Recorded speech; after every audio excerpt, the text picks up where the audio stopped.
வணக்கம், welcome to orange candy. நம்ம இன்றைக்கி பார்க்க போகிற ரெசிபி வந்து ஒரு சிக்கன் ரெசிபி. நம்ம செய்ய போகிற ரெசிபி வந்து செட்டிநாட் ஸ்டைல் சிக்கன் குழம்பு. ஸோ அதாவது செட்டிநாட் சிக்கன் கறி. ஸோ வாங்க அந்த செட்டிநாட் சிக்கன் குழம்பு செய்யறதுக்கு தேவையான பொருள் செய்முறைன்னு வாங்க பார்க்கலாம். இதுக்கு வந்து நான் 1/2 kg வந்து ப்ராய்லர் சிக்கன் எடுத்திருக்கேன். இது வந்து நல்லா கட் பண்ணி வாஷ் பண்ணி வச்சுருக்கேன். ஸோ வாங்க ஃபஸ்ட்டு வந்து நம்ம சிக்கன் குழம்புக்கு செய்யறதுக்கு தேவையான மசாலா வந்து ஃபஸ்ட்டு ரெடி பண்ணிக்கலாம். அதுக்கு வந்து நான் வந்து ஒரு ட்ரையான கடாயில் வந்து 2 டீஸ்பூன் அளவுக்கு வந்து வரமல்லி, அதாவது தனியா சேர்த்துக்கிறேன் நான். அது கூட வந்து 1 டீஸ்பூன் வந்து சோம்பு, 1 டீஸ்பூன் அளவுக்கு வந்து சீரகம் சேர்த்துக்கலாம். அப்புறம் 1 டீஸ்பூன் அளவுக்கு வந்து முழு மிளகு சேர்த்துக்கலாம். 2 ஏலக்காய், 1 பிரிஞ்சி இலை, 2 சின்ன துண்டு வந்து கல்பாசி சேர்த்துக்கலாம். அப்புறம் 1 ஸ்டார் அனீஸ், ஒரு 4 கிராம்பு, 1 இன்ச் சைஸ் அளவுக்கு வந்து பட்டை 1. அப்புறம் காரத்துக்கு வந்து வரமிளகா 6லேருந்து 8 சேர்த்துக்கோங்க. ஸோ உங்களுக்கு எவ்வளோ காரம் வேணுமோ அதுக்கேற்ற மாதிரி வரமிளகா சேர்த்துக்கோங்க. இதை தவிர்த்து நம்ம வேறு எதுவும் காரத்துக்கு யூஸ் பண்ண போதில்லை. ஸோ காரத்துக்கு ஏற்ற மாதிரி சேர்த்துக்கோங்க. 6லேருந்து 8 எடுத்திங்கன்னா கரெக்டாக இருக்கும் உங்களுக்கு. ஸோ இப்போ இதெல்லாமே வந்து மீடியம் ஃப்ளேமில் வச்சுட்டு நல்லா வந்து அதிலேருந்து மசாலாலேருந்து வாசனை வர வரைக்கும் நல்லா வந்து வறுத்துக்குங்க.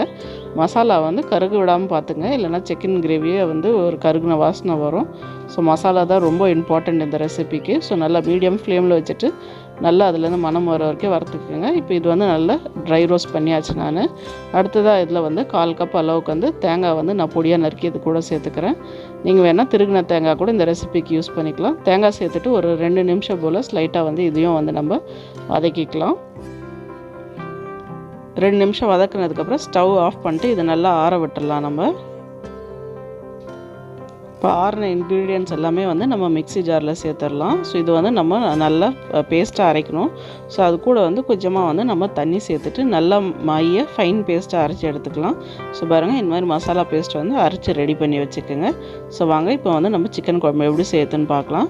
அடுத்ததாக வந்து அதே கடாயில் வந்து நான் வந்து நல்லெண்ணெய் சேர்த்துக்கிறேன். ஸோ இதில் வந்து ஒரு 2லேருந்து ஒரு 3 ஸ்பூன் அளவுக்கு வந்து நல்லா எண்ணெய் சேர்த்துக்கோங்க. அதில் வந்து ஒரு பெரிய சைஸ் வெங்காயம் வந்து பொடியாக நறுக்கி சேர்த்துக்கோங்க.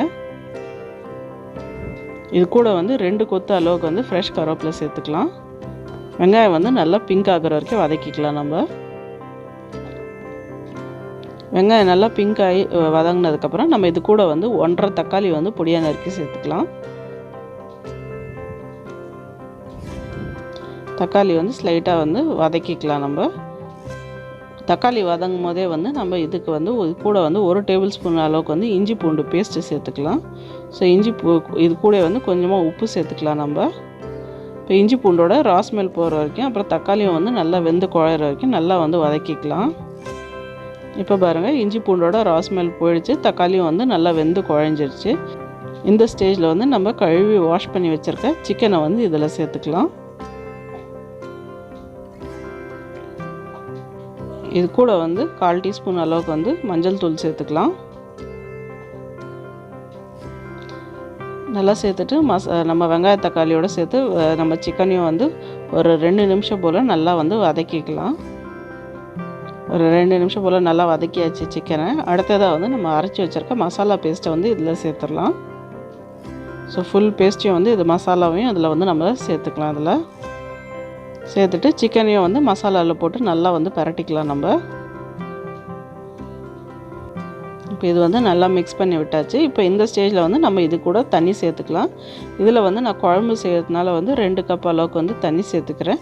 இன்கேஸ் உங்களுக்கு தொக்கு கன்சிஸ்டன்சி வேணும்னா நீங்கள் வந்து 1 கப் அளவுக்கு தண்ணி சேர்த்தாலே போதும்.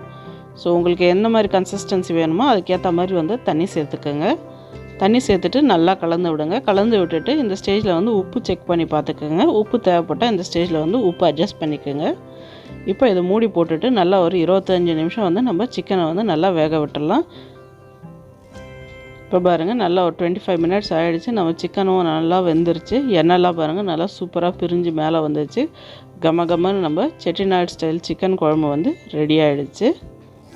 பாருங்கள், பார்க்குறதுக்கே நல்லா கலர்ஃபுல்லாக கமகமன்னு நல்லா கருவேப்பிலை மணமோட நல்லா சூப்பராக இருக்குது, அருமையாக இருக்குது நம்ம சிக்கன். ஃபைனலாக வந்து இறக்கிறதுக்கு முன்னாடி வந்து இது கூட வந்து 1 கொத்து அளவுக்கு வந்து ஃப்ரெஷ் கருவேப்பிலை மேலே சேர்த்துக்கலாம். ஸோ அது இன்னும் நல்ல ஒரு ஃப்ளேவர் கொடுக்கும் நம்மளுக்கு. வாங்க, சூப்பரான கமகமன் சிக்கன் குழம்பு செட்டிநாடு ஸ்டைலில் வந்து நம்ம வந்து பரிமாறிடலாம். இப்போ பாருங்கள் சூப்பரான டேஸ்டியான கம்மன்னு நம்ம செட்டிநாடு ஸ்டைல் சிக்கன் குழம்பு வந்து ரெடி ஆகிடுச்சு. கண்டிப்பாக இந்த ரெசிபி ட்ரை பண்ணி பாருங்கள், உங்களுக்கும் பிடிக்கும்னு நினைக்கிறேன். இது வந்து நீங்கள் ப்ளெயின் ரைஸ் அப்புறமா வந்து இட்லி தோசைக்கெல்லாம் சாப்பிட்லாம். ரொம்ப நல்லாயிருக்கும். ட்ரை பண்ணி பார்த்துட்டு எப்படி இருந்துச்சுன்னு வந்து கமெண்ட் செக்ஷனில் சொல்லுங்கள். அப்புறம் இந்த வீடியோ உங்களுக்கு பிடிச்சிருந்தா லைக் பண்ணுங்கள், ஷேர் பண்ணுங்கள். அப்புறம் மறக்காமல் எங்கள் சேனலில் ஆரஞ்சு கேண்டிக்கு சப்ஸ்கிரைப் பண்ணுங்கள். கூட வந்து பெல் ஐக்கனை ப்ரெஸ் பண்ணுங்கள்.